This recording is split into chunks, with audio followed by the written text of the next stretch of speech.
El conocimiento de los maestros griegos. En nuestro mundo, y más ahora, todo son guerras, migraciones en masa, desigualdad, hambre, muerte. ¿Qué le pasa a nuestro mundo? Porque, además, para colmo, yo defiendo que gran parte de la responsabilidad corresponde a Occidente. Ahora ya se sabe que el cristianismo no es una religión verdadera, no es una religión para el mundo de hoy.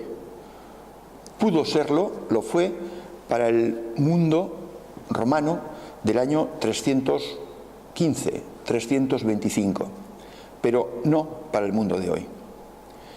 Sabemos que fue el cristianismo, la religión cristiana, generada por un fanático, por un ignorante, Lactancio, y apoyada por otro ignorante. Bien, ya sabemos que todo eso es una inmensa falsificación, una trama, la trama cristiana. Pero, ¿y ahora qué? ¿Qué tenemos que hacer? ¿Qué podemos hacer? ¿O qué debemos hacer los occidentales? Los culpables de que el mundo sea como es. ¿Por acción o por omisión? Pues analizar un poco la realidad histórica. El nacimiento del cristianismo, apoyado por Constantino, fue un tremendo error, fue un desastre, fue una invasión, la invasión del poder civil, el emperador, en las conciencias de los súbditos. Una invasión, una acción a la que ni Teodosio ni Constantino tenían derecho. Con él, con esa invasión, con Constantino y Teodosio, pasamos del conocimiento de los griegos a otra cosa mucho menos valiosa y no acertada, el cristianismo. ¿Qué hacer? Pues habrá que recuperarnos de la invasión sufrida.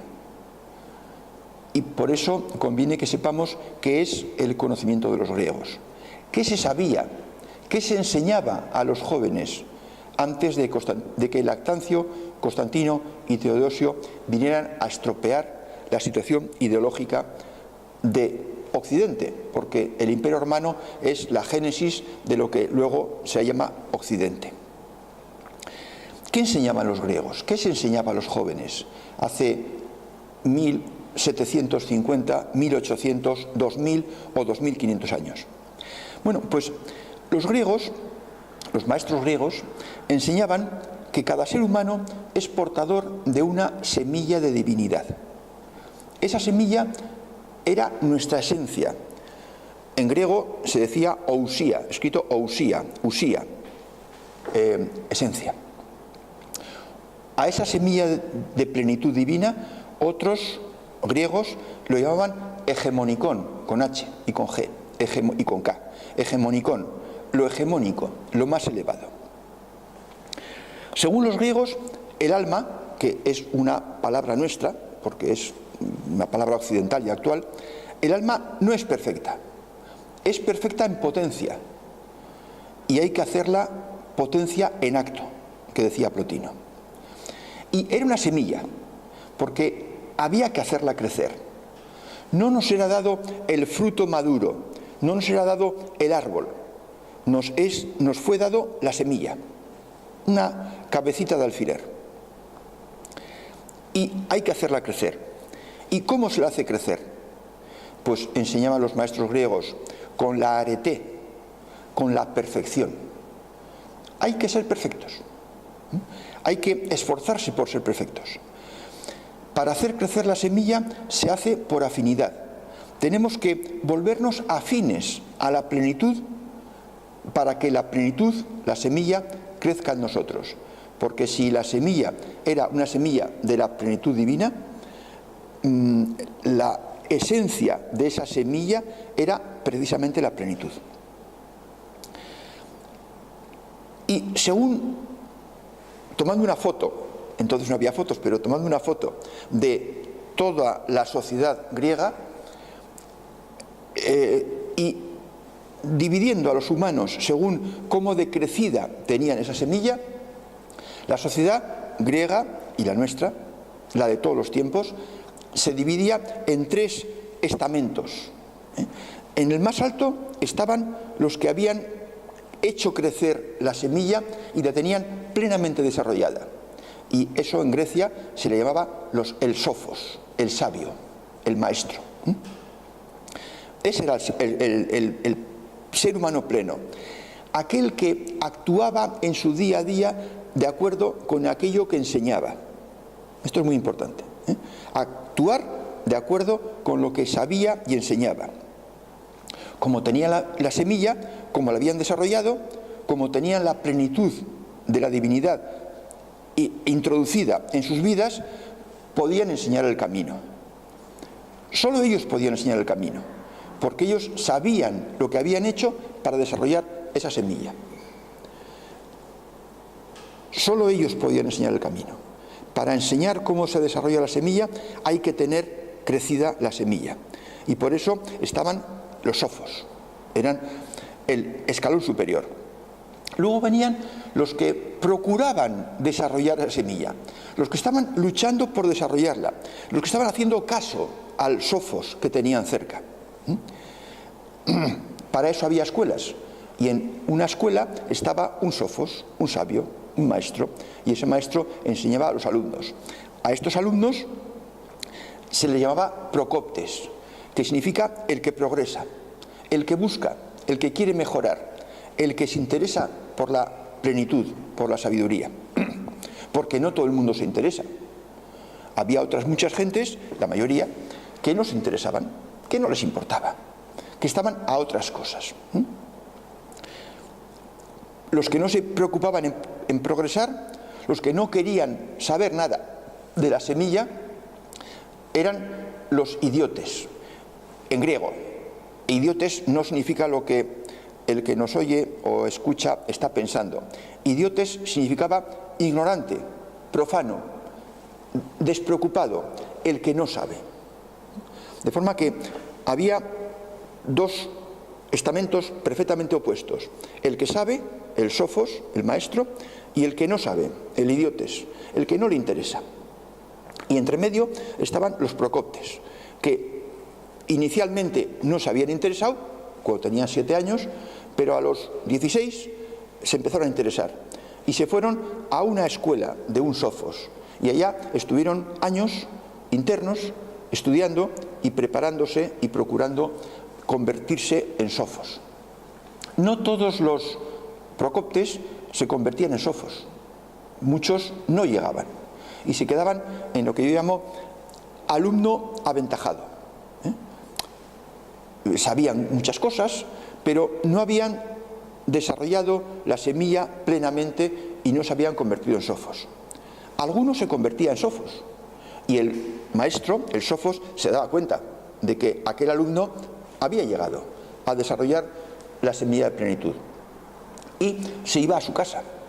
Y cuando el sofos, director de la escuela, estaba ya próximo a la muerte, se acordaba de qué alumno, de cuáles alumnos habían llegado a la plenitud de la semilla y les llamaba para que dirigieran a su muerte la escuela. De forma que esta era la forma que tenían los griegos de enseñar a desarrollar la semilla de plenitud divina que todos tenemos.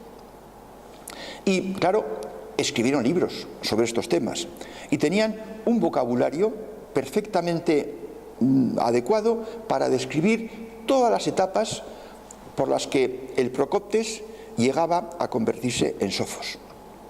Y todos los sofos, todos los maestros, directores de escuelas, luego diremos cuáles, escribieron libros, algunos muchos libros, otros algunos libros, pero casi todos escribieron un libro que se titulaba Periphyseon, que significa sobre la naturaleza, naturaleza con mayúsculas. Y esa naturaleza del ser humano es precisamente la esencia, el hegemonicón, la semilla de plenitud divina. Pero todos esos libros se han perdido. Bueno, eso de perder es una forma de hablar. En realidad se suele decir, no han llegado a nosotros. qué pena, no han llegado a nosotros, se han quemado, vamos, hablando en plata. Y hemos perdido el concepto de cuál sea nuestra verdadera naturaleza y de cómo hay que hacer para sacarla a flote.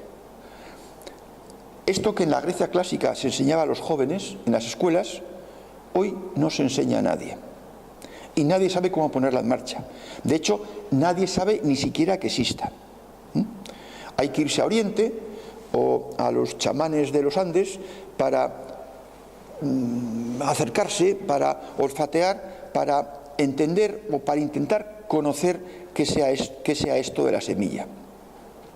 ¿Cuál es la solución a esta situación penosa en la que está Occidente? ¿Una revolución? No. Una transformación, la transformación propia. Entonces vamos a hablar aquí de cómo está constituida esa semilla. Y para eso habrá que acudir a una web, sofiaoriginals.com, en la que en el apartado, los primeros apartados, se explica cómo está formada y qué frutos produce esa semilla. A esa semilla yo no le he dado los nombres hegemonicón, usía, etcétera, o fission, la naturaleza, sino que le he llamado con conceptos modernos, actuales, occidentales. Y en un principio, en los primeros 100 artículos del camino, en la web, a esa semilla yo le llamé fondo con mayúsculas. Y el contacto con el fondo era el objetivo fundamental. Y el fondo daba tres cosas. La semilla activa da tres cosas: el gozo, el saber y la fuerza. Luego hemos analizado mejor esa semilla y la hemos dividido en tres facetas, en tres componentes. Esto es un tema pedagógico.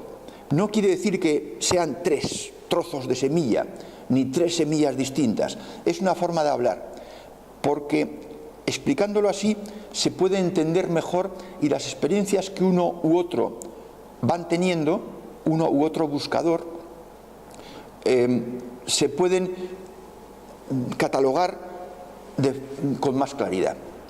El procoptes, en nuestro idioma, en el idioma de la web, es el buscador entre comillas, la persona que busca, la que busca mejorar, la que busca la felicidad, esa cosa tan común a todos los humanos, pero que en general no sabemos, o muchos humanos no saben dónde está.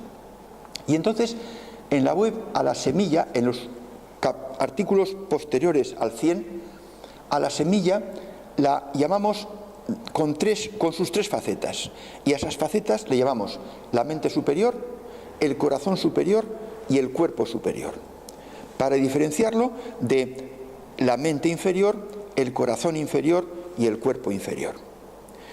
Hablemos de qué son estos inferiores. Bueno, pues el cuerpo inferior es este cuerpo, con los sentidos, con la vista, el olfato, el gusto, el tacto, etc. Ese es el cuerpo inferior, el cuerpo que se desarrolla solito, no hace falta hacer nada. El cuerpo se desarrolla en los niños, va creciendo, y conforme va creciendo el cuerpo, va creciendo también la mente inferior. La mente inferior es la mente que tiene un chavalillo de 7, 8, 10, un joven de 15. La mente se va desarrollando. Y también se va desarrollando el corazón inferior.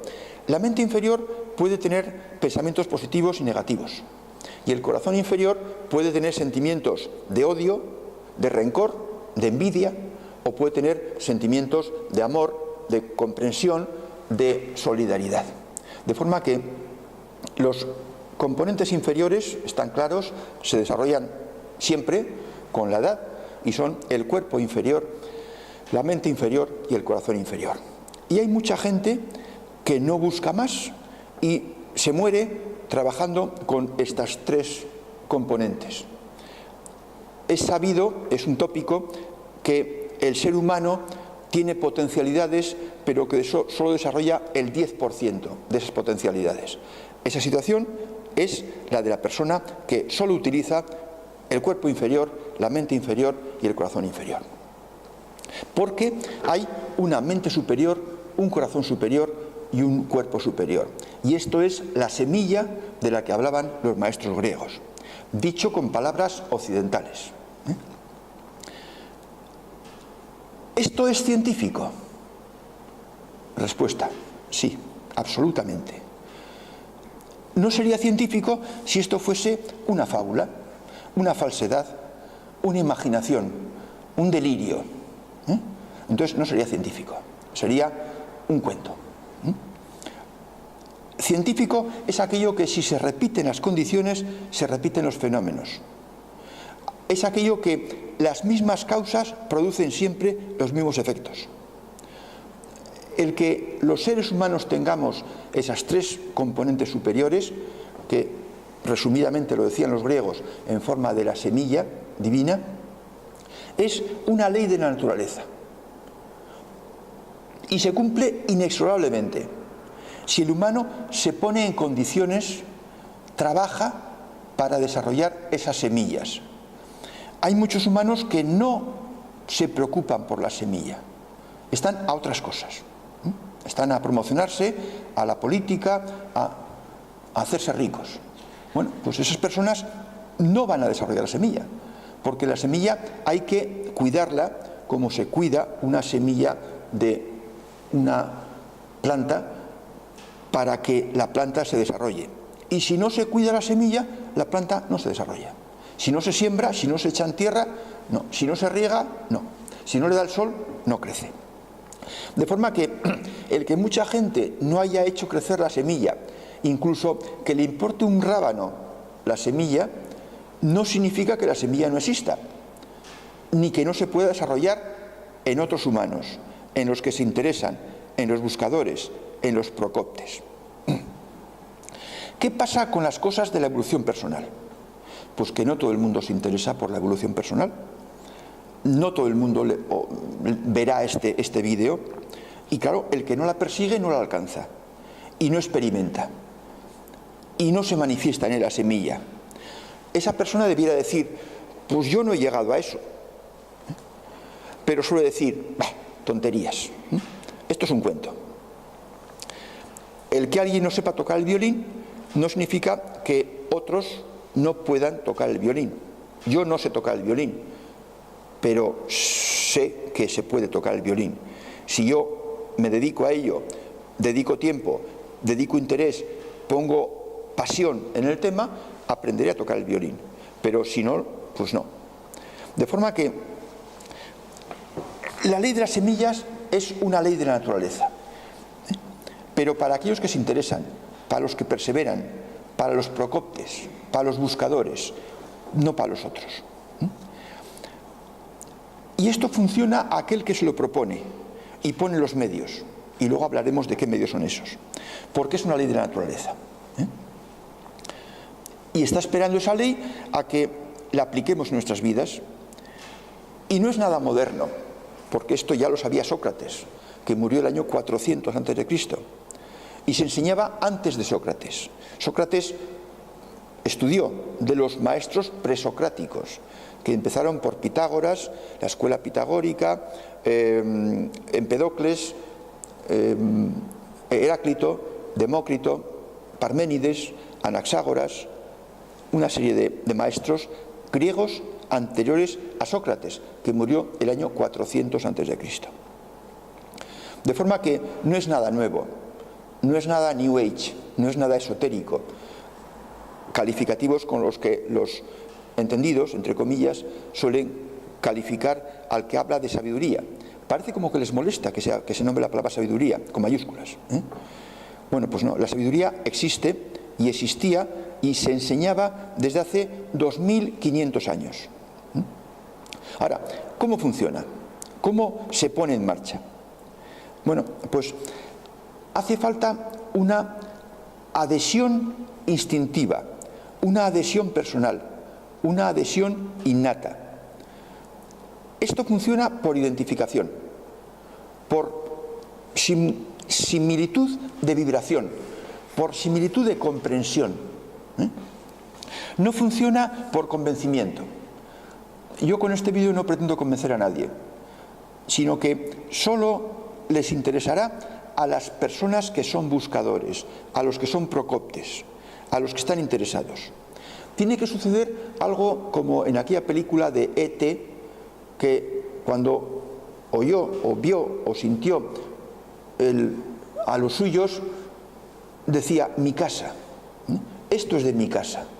Bueno, pues el oyente, el espectador, tiene que sentir que esto de la semilla es de su casa, es de su esencia, de su sustancia. Lo dijo Duns Scoto: la autoridad está en el interior del que aprende. La autoridad no está en el argumento. Por eso los maestros no dan argumentos. Dicen: haz esto. Si tú no captas en tu interior que esto que te digo pertenece a la verdad, no lo vas a hacer. Luego, me evito el argumento, me evito el razonamiento.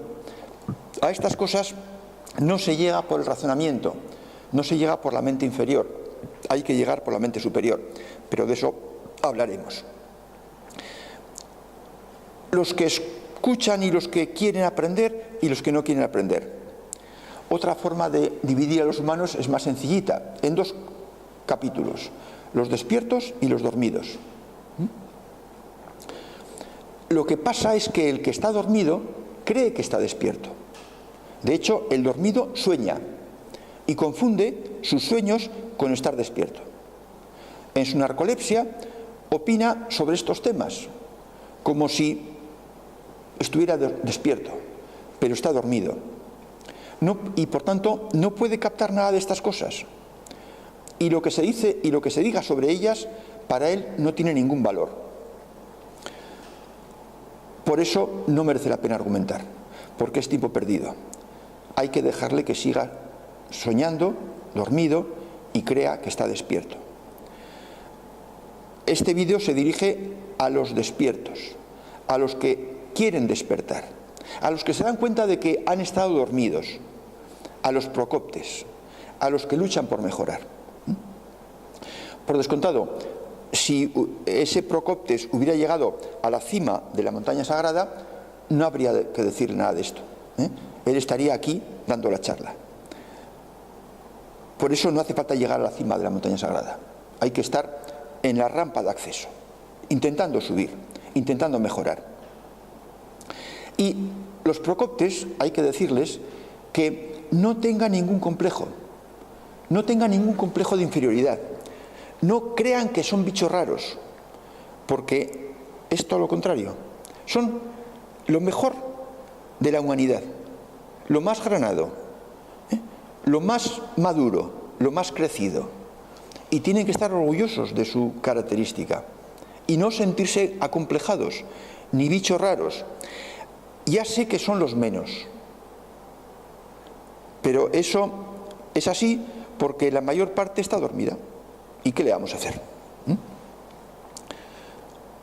Las buenas personas son las que pueden tener y las que están ya en marcha a poner en funcionamiento la semilla, porque el ser buena persona es ya un primer indicio de que algo está moviéndose por ahí dentro. Para entender mejor, para entender bien cómo se pone en marcha la semilla, hay que tener en cuenta la característica fundamental del buscador, porque no todos los buscadores son iguales. Y hay buscadores y hay personas fundamentalmente mentales, fundamentalmente sentimentales o emocionales y fundamentalmente sensitivos. Y cada una de estas personas, ahora diremos lo que es, tiene facilidad para empezar por alguna faceta de la semilla y otra faceta le va a ser más desconocida. ¿Quiénes son personas mentales? Pues son personas mentales aquellas que fundamentalmente en su vida cotidiana funcionan con la mente, con la lógica, con la reflexión. La mayor parte de los hombres somos mentales, fundamentalmente.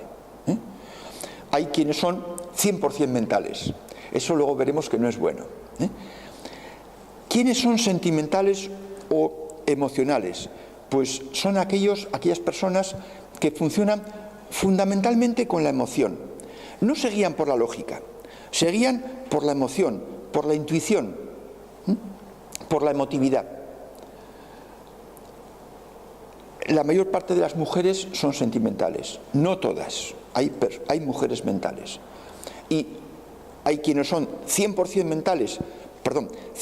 sentimentales y 0% mentales, y quienes pues han crecido un poco en el tema mental, pero son fundamentalmente sentimentales o emocionales.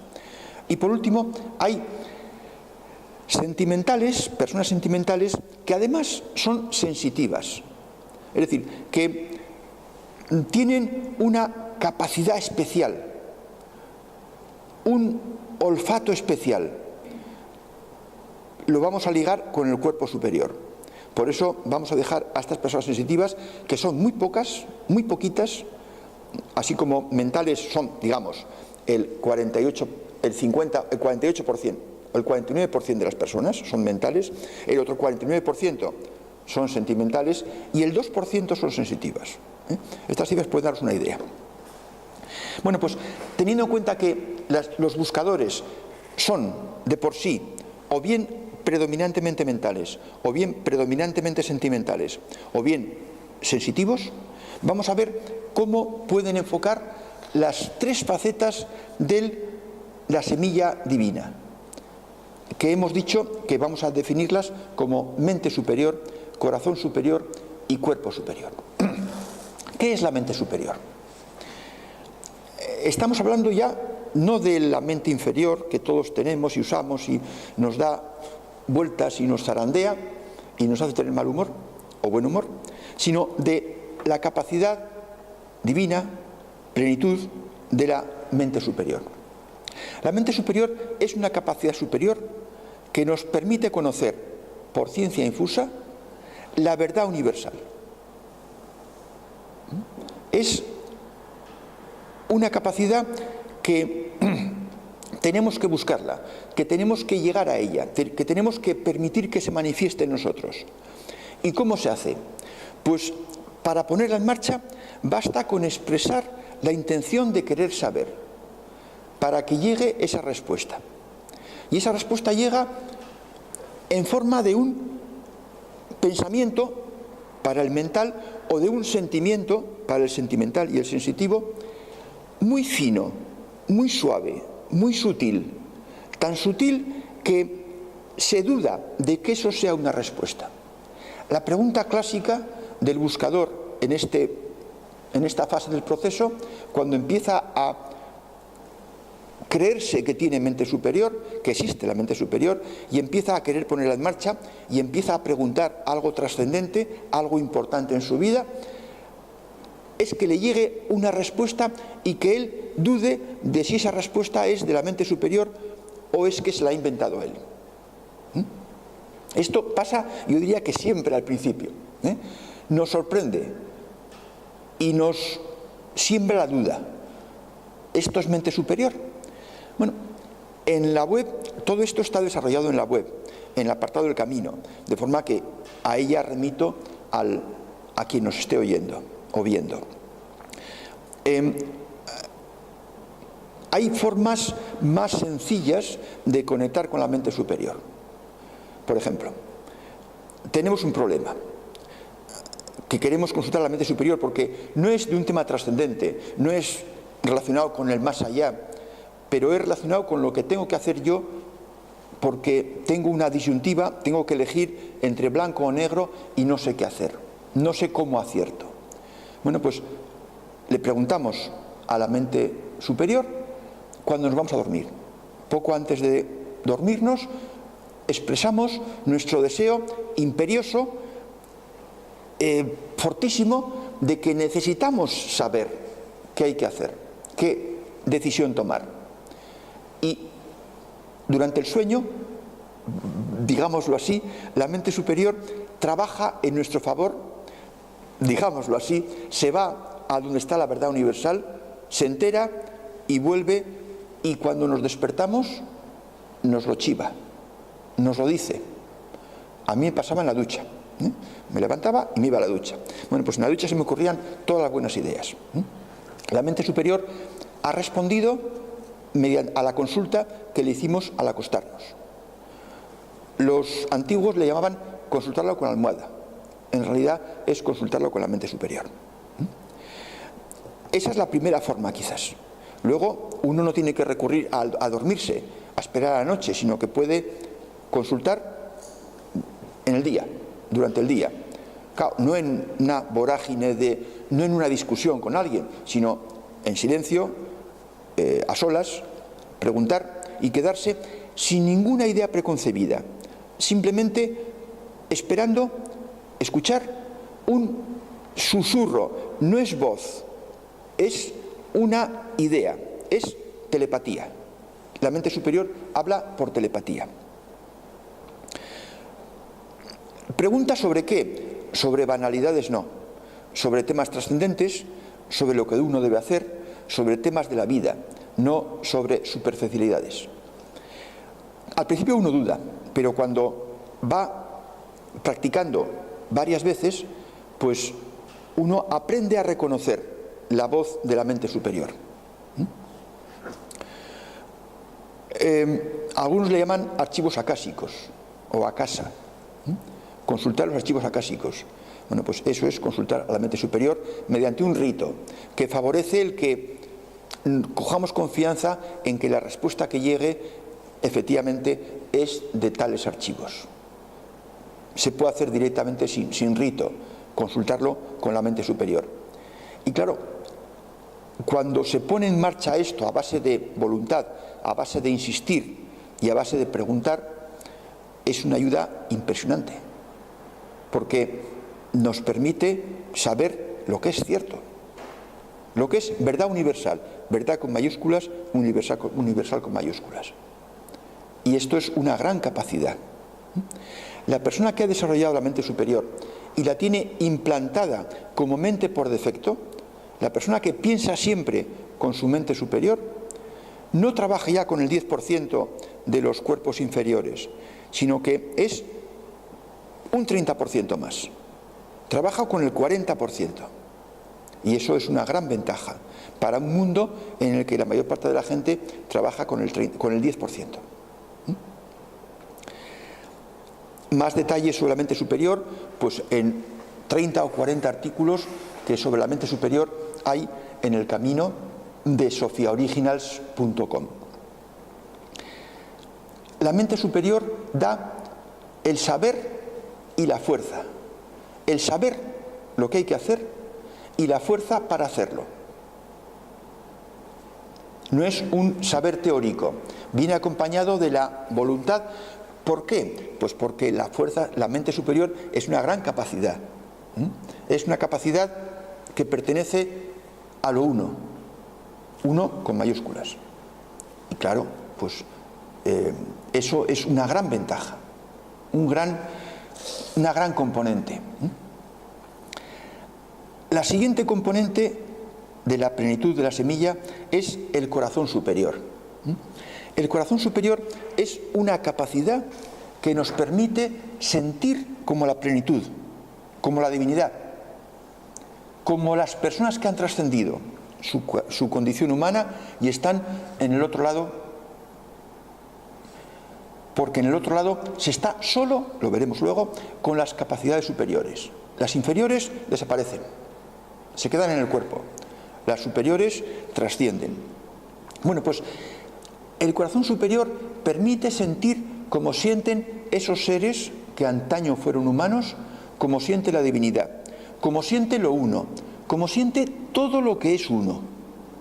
Eso es el corazón superior. Y entonces se siente el gozo sin causa, el gozo sin ninguna motivación, sin ningún motivo, simplemente por el puro ser. Es ser plenitud. A poner en marcha el corazón superior le hemos llamado en la web el contacto con el fondo, porque en un principio llamamos fondo a la suma de mente superior y corazón superior. Luego ya hemos analizado más y hemos dividido las dos componentes porque dan frutos distintos. El contacto con el fondo, el poner en marcha el corazón superior, es la experiencia reina, ¿eh? Y algunas personas le han llamado éxtasis. En el fondo, esto es mística, ¿eh? Por más que esa palabra yo procuro no decirla, ¿no? Es una parte del conocimiento de los griegos. Es el disfrute del corazón superior. Y claro, cuando se tiene esta experiencia, la primera vez ocurre un día, ¿eh? Y ese día no se olvida, ¿eh? Porque uno nota perfectamente que es una experiencia de otra dimensión, que no es de este mundo, es un salto a otra realidad, mucho más potente que este mundo. Entonces, primero se siente una vez, y yo al que lo ha sentido una vez le recomendaría: recuerda la postura que tomaste, la postura anímica, la postura emotiva, la postura no física, sino interior, y repite esa postura. Es tan sutil estas cosas, son tan sutiles que uno las puede vivir sin darse cuenta de que está viviéndolas, ¿eh? Y es muy difícil repetir la postura, aunque uno tenga experiencia. Pero a base de intentarlo, un buen día suena la flauta por casualidad y uno tiene otra vez la experiencia. Y ya sabe un poco más y puede repetir mejor la postura. Y al final llega a suceder siempre que uno quiera. Bueno, pues esa es la situación ideal, que tengamos capacidad para poner en marcha el corazón superior siempre que queramos, y entonces querremos cada día y tendremos la experiencia reina cada día, hasta que llegue un momento en que el corazón superior se instale como corazón por defecto. Entonces esa persona habrá incorporado otro 30% más de las capacidades del ser humano, y si tiene ya en marcha la mente superior y pone en marcha el corazón superior, estará trabajando con un 70% de las capacidades del ser humano. Lo mismo, en la web, en el camino, se dan más datos sobre este tema del corazón superior. Y por último, el cuerpo superior. El cuerpo superior es una componente superior que nos permite acceder a otras dimensiones. Y en esas dimensiones vamos a percibir con aquello que tengamos desarrollado de nuestras componentes superiores. Si tenemos desarrollada la mente superior, percibiremos ideas. Si tenemos desarrollado el corazón superior, percibiremos sensaciones. Y si tenemos desarrollado el cuerpo superior, los sentidos, podremos incluso llegar a ver, aparte de tener acceso a las ideas y tener acceso a las sensaciones o sentimientos o emociones. El cuerpo superior es la componente más espectacular, indudablemente. La menos espectacular es la mente superior. En segundo lugar está el corazón superior, que nos permite el éxtasis. Y en tercer lugar está el cuerpo superior, que nos permite el viaje. Y por tanto, el visionar, o percibir, o sentir, o captar. El cuerpo superior, exigencias, requisitos. Para poner en marcha la mente superior basta con ser buena persona, porque todo lo que pertenece a la plenitud no puede ponerse en marcha si no hay plenitud dentro de la persona. Pero la cantidad de plenitud que hace falta para poner en marcha la mente superior es ligera. No hace falta unas cantidades impresionantes de plenitud. Y podemos poner en marcha la mente superior a ratos en que estemos serenos, en armonía, calmados, bien pensando de los demás. La mente superior. Los requisitos para poner en marcha el corazón superior son mucho más altos. Tenemos que ser muy éticos, muy buenas personas, para poder poner en marcha el corazón superior y tener acceso al gozo sin causa. Las condiciones para poner en marcha el cuerpo superior son la monda, son todavía superiores. Hay que ser muy sensitivo, hay que ser muy sentimental, muy buena persona, hay que poner en marcha el corazón superior o la mente superior para poder acceder y poner en marcha el cuerpo superior con todo su esplendor. ¿Basta con poner en marcha la mente superior y ya está? No. Hay que equilibrar, hay que compensar. De forma que el camino completo está cuando, por ejemplo, un sentimental ha puesto en marcha la mente superior y la ha puesto en marcha como mente por defecto.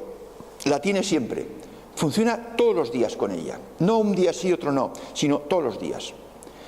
Bueno, pues la persona que ha hecho esto, que trabaja ya con el 40%, tiene que poner en marcha el corazón superior. Le va a costar más porque él es mental y las cosas del corazón se le dan mal, pero tiene que poner en marcha el corazón superior y trabajar y esforzarse por sentir emociones, por disfrutar de las cosas simples, por encontrar placer en un atardecer y poner en marcha el corazón superior. Y cuando tenga en marcha el corazón superior y la mente superior incorporadas a su ser, estará trabajando con el 70%. Y entonces podrá dedicarse a poner en marcha el cuerpo superior. Y cuando lo haga, que esa es otra, pues entonces estaré trabajando con el 100%. De forma que tenemos que compensar, desarrollar por igual o parecido, sacar notable en cada una de los 3 componentes superiores. Y al final de su vida, porque esto cuesta mucho, al final de su vida tendrá, si no plenamente desarrolladas, si al menos muy desarrollado la mente superior, el corazón superior y el cuerpo superior. Y llegará al fin de su vida, el fin de sus días, porque se habrá agotado la cuerda. ¿Y entonces qué sucede? ¿Qué sucede cuando morimos? Bueno, pues hay mucha gente que porque no ha estudiado nada de esto y no le han enseñado nada de esto, pues no se ha preocupado y no ha desarrollado y no ha experimentado nada. Y por eso hay mucha gente que cree que después no hay nada.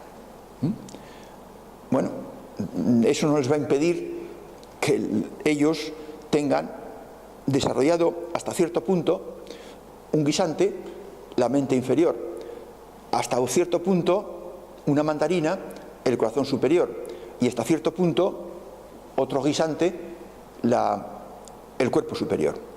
Entonces esa guisante, esa mandarina y ese otro guisante se unen porque son de lo uno, y esos van a la casa del Padre, van a la dimensión que les es propia, a la dimensión de lo uno. Y allá solo entra lo que es superior y experimentan lo propio de lo uno, lo propio de la plenitud, con la capacidad que han desarrollado. De forma que sería una forma de hablar, una parábola, el decir que allá, en lo uno, hay como chalés adosados, chalés individuales, hay palacios y hay colmenas donde hay apartamentos y hay casetas del perro. El que tiene desarrollado muy poquito las cosas va a una caseta para perros. Y allá está bien, porque es lo que él puede, a lo que puede llegar.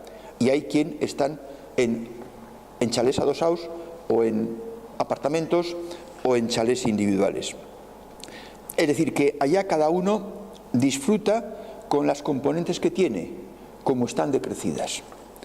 Y allá, por supuesto, se trabaja para seguir el proceso de evolución que cada uno tiene. Y allá uno se junta con miembros de su equipo sutil para analizar lo que han hecho y para analizar lo que falta por hacer. Y eso se puede experimentar. Se puede experimentar con el corazón superior. Se experimenta lo que uno siente, lo que uno vivencia, cuando es solo componente superior. Y claro, entonces, desde luego, no se teme, ni se duda, porque uno ya lo ha experimentado. Y lo ha experimentado todas las veces que quiera. De forma que una doctrina como Dios manda tiene que hacer posible que el humano alcance la felicidad metido en el pellejo, en este mundo. Tiene que facilitar la evolución para que el humano alcance la plenitud en la medida en que él sea capaz, pero sabiendo lo que tiene que hacer. Y una doctrina como Dios manda tiene que prepararnos para el salto hacia el más allá. Y la doctrina que no haga nada de esto no es una doctrina digna. Hay que sustituirla por aquella que nos proporcione eso. Y lo triste del caso es que en Occidente teníamos esa doctrina. Y esa doctrina se difundió allá donde había libertad de pensamiento. No se difundió en Egipto, donde la casta sacerdotal tenía un gran peso en la marcha del imperio egipcio. Y no se desarrolló en Asiria, donde los sacerdotes de los dioses asirios tenían un gran peso en la marcha del imperio asirio. Y no se desarrolló en Roma, donde los jóvenes estaban todos involucrados en la creación y en la formación de un imperio. Las naciones que han creado imperios son muy malas en estos temas de lo sutil, porque se dedican a otras cosas, porque están dormidos. Esto se desarrolló en Grecia, donde cada polis era un pequeño estado que tenía autonomía propia y donde se podía discurrir, experimentar y escribir y enseñar. Aunque tampoco ha sido esto perfecto, porque hubo algún maestro que acabó de mala manera por sus ideas. Por ejemplo, Sócrates, que tuvo que beber la cicuta porque, según decían los dormidos, dos dormidos de infeliz memoria, corrompía a la juventud enseñando estas cosas. De forma que tampoco idealicemos el pasado, pero se enseñaba una doctrina adecuada, una doctrina que tiene una característica, y es que yo he divulgado esto mucho en talleres, y nunca en docenas de talleres y con cientos de personas que me he encontrado, nunca me ha dicho a nadie: oye, esto que enseñas es un cuento, o a mí no me funciona, esto no funciona así. No, yo les digo, experimentar. Hay unas reglas que están en el artículo 1 del camino. Hay unas reglas para ser buena persona, para poder poner en marcha estas cosas, que son 7 reglas. Cumpliéndolas vas a ser feliz, e incumpliéndolas vas a ser desgraciado. Un día que estés mal, que tengas mal humor, les decía yo a las personas que estaban conmigo en el taller, revisa a ver cuántas de las 7 has incumplido, y verás que has incumplido varias. Y un día que estés bien, revisa a ver las 7 reglas y verás que las has cumplido. Cosa rara, las has cumplido. Entonces, cumplir esas reglas es felicidad, e incumplirlas es infelicidad. Y nadie, en años que he estado en contacto con gentes hablando de estas cosas, me ha dicho nunca: oye, estás equivocado, yo incumplí las reglas y lo pasé divino. No. O sea, son leyes de la naturaleza, y lo siento, pero es así, y se puede comprobar, y por tanto son experimentales. No hace falta creerse a nadie, experimente, pero claro, hay que experimentar. No se puede saber sin hacer nada. Entonces, el conocimiento de los griegos es la doctrina que debiéramos tener en Occidente. Y más vale tarde que nunca, bueno será que empecemos a procurar seguirla, a procurar incorporarla a nuestras vidas. Y que pongamos en marcha y trabajemos según el physeon, según la naturaleza, que además de sepultar y ocultar y desprestigiar estas ideas, lo que se ha hecho ha sido traducir mal estas ideas.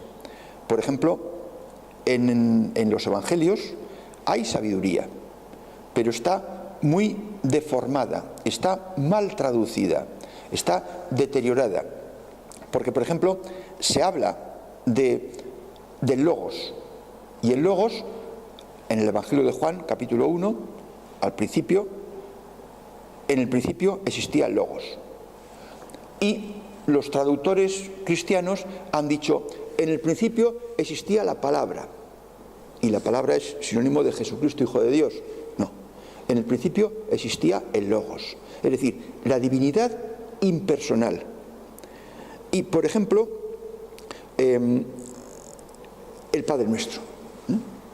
En la segunda parte del Padre Nuestro, en griego es tonarton emon, ton, el, arton, alimento, emon, nuestro. Tonarton emon, el alimento nuestro. Ton periousion, el para la esencia, ousion, esencia. Didu emin semeron, dánoslo cada día. El alimento nuestro de la esencia, danos cada día. O sea, que alimentemos la esencia cada día. Viene el granuja de Jerónimo, llamado santo, y dice, el pan nuestro de cada día, dánosle hoy. Lo que el autor puso, tonarton emon ton epiousion, el alimento nuestro para la esencia, viene San Jerónimo y nos dice, el pan nuestro para la esencia, el pan nuestro de cada día, dánosle hoy. O sea, está escrito, pero está mal traducido. De forma que, por eso, el conocimiento no es conocido y no se enseña a los jóvenes, y por eso tenemos una ignorancia aterradora. Occidente está en pañales. Es un niño pequeño en cuestión de ideología. Porque llevamos 1700 años, es decir, 52 generaciones asilvestrados, salvajes. Y por eso enlazamos con el mundo que tenemos, un mundo impresentable. Un mundo donde todo fruto del conocimiento está ausente. Y así nos va. Y los pocos que buscan algo lo hacen pues en plan de guerrillero, en plan autónomo, en plan de improvisar. Bueno, pues no hay que conformarse con esta charla. En el camino de www.sofiaoriginals.com, Sofía es sabiduría en griego, originals es originales en inglés, sofiaoriginals.com, hay varios apartados. En el apartado del camino se presenta el camino, el sendero, la forma que las ideas que hay que conocer para uno elegir si quiere ser procoptes, buscador, despierto, o quiere ser idiotes, dormido, ignorante. Hay otro apartado que se llama prácticas, que es en el que se organizan los estudios en forma de carrera. La carrera tiene 3 cursos y cada curso tiene 3 asignaturas. Ahí se dan unas indicaciones sobre cómo llevar estas enseñanzas a la práctica.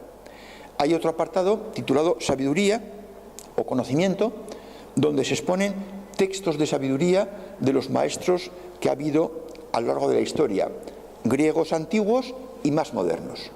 Por ejemplo, Duns Scoto Eriúgena o Khalil Gibran. En el apartado textos se exponen unas poesías para que el buscador las lea despacito, dejando resbalar al fondo, para que se provoquen resonancias.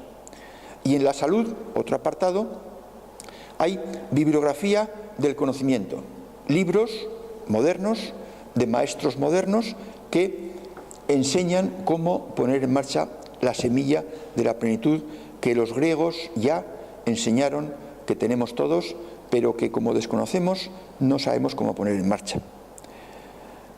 Yo le recomendaría a la persona que se interesa, al Procoptes, al buscador, que se compre un diario y que escriba en el diario las cosas buenas y las cosas malas de cada día, de los días que haya, de los días que le parezca, porque de las experiencias buenas, releyéndolas pasado el tiempo, podrá volver a sintonizar y a experimentar lo que experimentó aquel día. Y de las malas podrá aprender a no meter la pata. Se mete mucho la pata. Se mete la pata cada día. Es decir, tropezones, caídas, va a haber muchas. Pero lo que importa es que siempre uno se levante y vuelva al atajo. Llega un momento de la búsqueda en que ya no hay marcha atrás. Uno está ya tan seguro de lo que está haciendo que no hay posibilidad de tirar la toalla y abandonar la búsqueda. Ojalá que la persona que lea esto llegue o haya llegado ya al punto de no retroceso, al punto de no retorno, para que su marcha le lleve sin fallo, sin falta, a la cima de la montaña sagrada. Y por último, recomendar que no se hagan consultas sobre estos temas hasta haber leído todo el apartado del camino, porque muy posiblemente la duda que el lector tenga estará ya en algún artículo de los 250 que hay sobre estos temas en el apartado del camino de Sophia Originals. Y nada más, el camino es largo, las derrotas son múltiples, pero también yo suelo decir que este camino no es un camino ingrato, arduo y de sacrificio, sino es un camino de